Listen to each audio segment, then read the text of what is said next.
এক নির্জন গ্রামে ছিল এক পুরনো কুয়া। সবাই বলতো ওটা ডাক কুয়া, কারণ প্রতি রাতে পূর্ণিমা রাতে কুয়া থেকে ভেসে আসে এক নারীর কান্নার শব্দ। কে আছো? আমার কান্না কি শুনতে পাও না? গ্রামের লোকেরা তো কেউ ভয়ে সে কুয়ার ধারেও যেত না। তারা ভাবতো যদি কেউ একবার এই কুয়ার কাছে যায় তাহলে সে আর কখনোই ফিরে আসে না।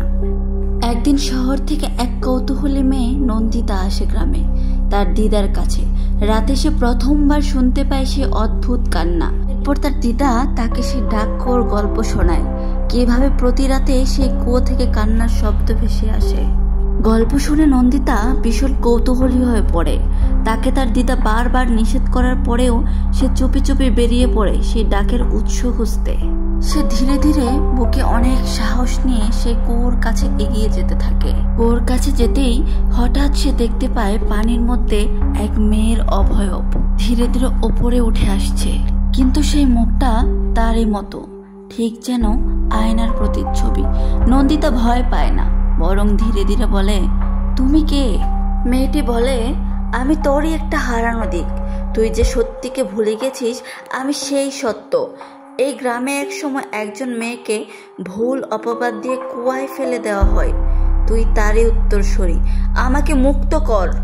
নন্দিতা বুঝতে পারে এই ডাক শুধু ভয়ের নয়, বরং ন্যায়ের জন্য। সে পরদিন গ্রামের সব লোককে জড়ো করে সেই ঘটনার ইতিহাস খোঁজে। শেষে এক পুরনো চিঠি মেলে, যেটা প্রমাণ করে মেয়েটি নির্দোষ ছিল। এরপর সবাই নিজেদের ভুল বুঝতে পারে। রাত নামলে কুয়োটা এখন আর কান্না করে না।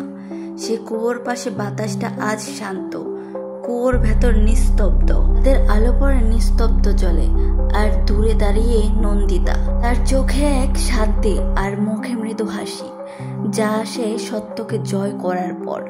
এরপর সে ধীরে ধীরে তার বাড়ির পথে হাঁটতে থাকে। বন্ধুরা, গল্পটা ভালো লাগলে অবশ্যই ভিডিওতে লাইক, সাবস্ক্রাইব ও শেয়ার করে দিও।